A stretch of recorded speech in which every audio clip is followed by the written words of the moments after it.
The referee's whistle was still ringing in my ears when the light took me.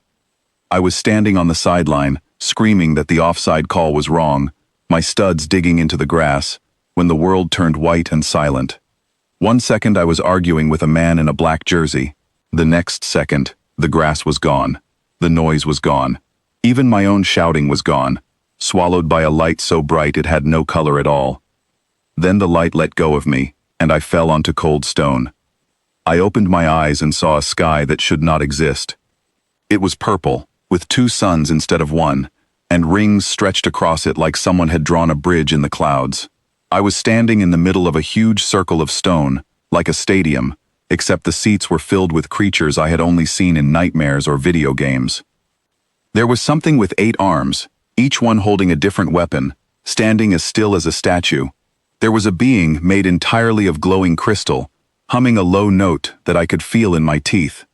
There was a massive creature with fur like storm clouds, riding an animal the size of a bus, an animal that looked like it could swallow a car in 1 bite. And there was me, a 16-year-old in a football jersey and shin guards, still sweaty, still furious about a call that never should have been made. I did the only thing that made sense. I said, "What?" Not a question, just a flat, confused word, because my brain hadn't caught up with my eyes yet. A voice boomed across the arena, translated somehow into English, though I would learn later it wasn't really English at all. It was meaning, poured directly into my head. "Champions of the 900 worlds," the voice said, "you have been called by the ancient beacon, as your ancestors were called before you, to settle the dispute between the Vekker Alliance and the Threll Dominion through combat, so that no war need be fought among the stars." I looked around at the 8-armed warrior. I looked at the crystal being. I looked at the storm cloud giant on his monster. Then I looked down at my shin guards. I said slowly, "there's been a mistake." There had, in fact, been a mistake. A large one. It turned out, and I only learned this afterward, from a very embarrassed official with too many eyes, that decades ago, a small probe from Earth had drifted into a corner of space that the Galactic Coalition considered its territory. Nobody on Earth even remembered launching it. But the probe had a flag on it, and a name, and just enough technology to get scanned and registered as a world with organized combative culture, unconfirmed. That one word, unconfirmed, was supposed to keep Earth off every important list until someone actually visited us. But the ancient beacon, the very old and very literal machine that summoned the greatest warrior from each registered world at the moment of activation, did not care about being unconfirmed. It scanned every registered world for the highest concentration of aggression, adrenaline, and combat-ready posture at the exact second it fired. And at that exact second, on the whole planet Earth, nothing matched those numbers better than a furious 16-year-old who had just been sent off the pitch for a foul he swore he didn't commit. So the beacon reached out, grabbed me mid-argument, and pulled me across the galaxy to fight for my planet's honor. "This is a misunderstanding," said the official, a small floating creature with a voice like static. Officials, I would learn, were called registrars, and this one's name was something I could not pronounce, so in my head, I just called him Static. "You are a minor. You are unarmed. You are not a warrior." "I agree with all of that," I said. "So can I go home?" Static made a sound like a sigh crossed with a car alarm. "Unfortunately, no. The beacon has already logged you as Earth's champion. Once summoned, a combatant cannot be released until they complete at least 1 bout. It is an old law. Very old, very stubborn, like the beacon itself. So I have to fight," I said. "You have to appear," Static corrected. "What you do once you appear is entirely up to you." I looked across the arena at my first opponent, and my stomach dropped somewhere near my shoes. He was called Threx Dun Kalar, and even the way officials said his name made other warriors go quiet. He was tall, gray-skinned, built like someone had carved a mountain into the shape of a soldier. He carried no weapon, because, according to the announcer, he did not need one. He had ended 3 wars. He had a reputation that made the crystal being in the stands hum a little louder, like even it was nervous. And I had shin guards. "Champion of Earth," the announcer's voice boomed. "You face Threx Dun Kalar, undefeated of the Kalar line, in the first bout of the settling." The crowd, if you could call thousands of alien creatures a crowd, went silent, waiting to see how fast this would be over. Threx stepped onto the stone circle across from me. Up close, he was even bigger. His eyes were pale gold, and they studied me the way you'd study a puzzle piece that didn't belong to the puzzle. "You are a child," he said. His voice was low and even, not cruel, just factual. "You're not wrong," I said. "Your world sent a child to face me." "My world didn't send anyone. I got grabbed off a football field." He blinked. That seemed to genuinely confuse him. What is football? And here's the thing, I was still angry.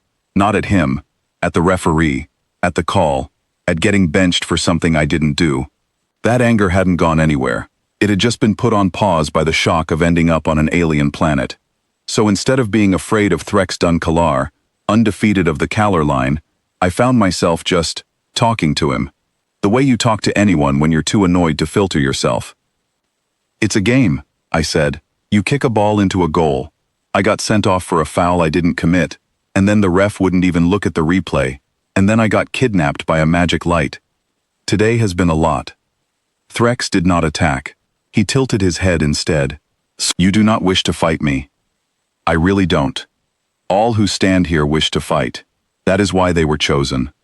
"I wasn't chosen," I said. "I was closest. There's a difference." The crowd was murmuring now, confused by the delay. Fights in this arena, I would learn, usually lasted seconds. Champions like Threx did not stand around having conversations. "If you will not fight," Threx said slowly, like he was working out a puzzle, "then you will lose. And losing here is not gentle." That got my attention. "What happens if I lose?" Before Threx could answer, the ground beneath him cracked open. It happened fast. A section of the stone floor, right under his feet, dropped away like a trapdoor, and dark metal spikes shot upward from beneath.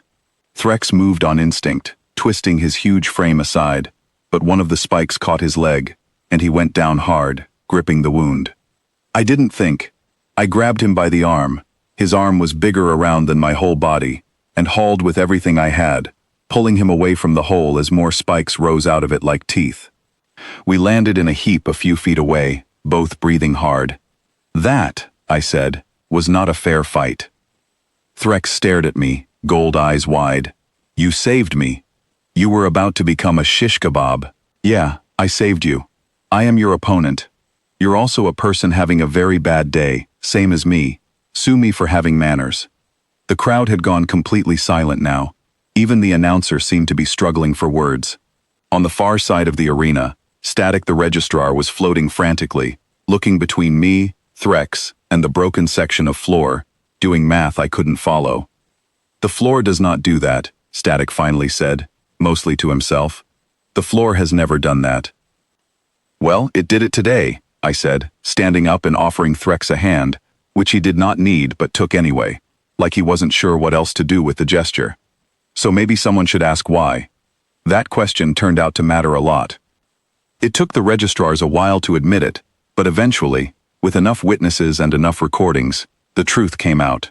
The Threll Dominion, one of the two sides this whole tournament was supposed to settle peacefully, had rigged parts of the arena. Their plan was simple and ugly. Eliminate strong opponents from the Vekar Alliance using accidents, so their own champions would win no matter how the actual bouts went. Threx, as the Alliance's best fighter, was exactly the kind of opponent they wanted gone before the real fighting even started. If I hadn't pulled him off that spot, he'd have been seriously hurt, maybe worse, and it would have looked like nothing more than bad luck. "You had no reason to help him," Static said to me later, still sounding baffled. "He was your opponent. If he fell, you would have won your bout without lifting a hand." "I didn't come here to win," I said. "I came here because a machine grabbed the wrong kid off a football field. Winning was never the plan. Not hurting anyone was the plan." That answer went around the arena faster than I expected. By the time the other champions gathered for the next round, they weren't looking at me like a mistake anymore. They were looking at me like something they hadn't seen before. A fighter who had every reason to let an opponent get hurt, and didn't. The crystal being spoke to me directly, its voice like wind chimes. "Among my people, mercy shown to an enemy who cannot repay it is the rarest kind. rarer than strength. I just didn't want him to get stabbed by spikes, I said. That's not really a whole philosophy. Perhaps, the crystal being said, the greatest philosophies rarely feel like one while you are living them. I didn't really have an answer to that. What happened next wasn't really a fight either. It was more like an uprising. Once the champions understood the Threll Dominion had rigged the arena to cheat, they turned on the officials responsible, not with violence, but with something louder and more effective. They simply refused to fight under those conditions. Every champion, one after another, stepped back from the stone circle and said the same thing, in their own languages, translated into one clear message. We will not be part of a settling built on a lie. The Threll officials who had planned the trap were removed, right there, in front of everyone, stripped of whatever rank they held. The tournament didn't end in a champion standing over a defeated opponent. It ended in a very awkward, very long meeting where beings from a dozen worlds argued about what fairness actually meant, while I sat on the edge of the stone circle, still in my shin guards, eating something that tasted vaguely like an orange and trying to follow along. Threx sat beside me for most of it. He didn't say much. At one point he just said, "You are not what I expected from a warrior." "I'm not a warrior," I said. "I play football on Tuesdays and get grounded for staying out too late. That's basically my whole resume." "On my world," he said, "we are taught that strength is the loudest thing in a room. You were the quietest person here today, and yet nothing that happened would have happened without you." I didn't really know what to say to that, so I just shrugged and ate my weird orange. When it was finally time to send me home, Static floated over looking almost sorry to see me go, which was strange, considering how badly he'd wanted me gone a few hours earlier. "Your world," he said carefully, "is now noted in the Coalition records, not as a threat, not as unconfirmed, as undecided. We do not know what to make of a world whose greatest warrior refuses to fight unless someone is being cheated." "Sounds about right," I said. "We're a complicated bunch." The light came for me again, warm this time instead of blinding, and the last thing I saw was Threx raising a hand, not a fist, just an open hand, before the arena dissolved around me. I landed back on the sideline exactly where I'd left it, mid-sentence, still glaring at the referee, my studs still in the grass. No time had passed at all. The whistle was still echoing. "Are you even listening to me?" the referee snapped. I looked at him for a long second, thinking about spikes rising out of stone, about a crystal being talking about mercy, about a mountain of a warrior calling me the quietest person in the room. "You know what?" I said. "The call doesn't even matter that much." I walked off the pitch, sat down on the bench, and let it go. Because somewhere out among the stars, a machine that summoned the galaxy's greatest warriors had reached for the strongest, the fastest, the deadliest.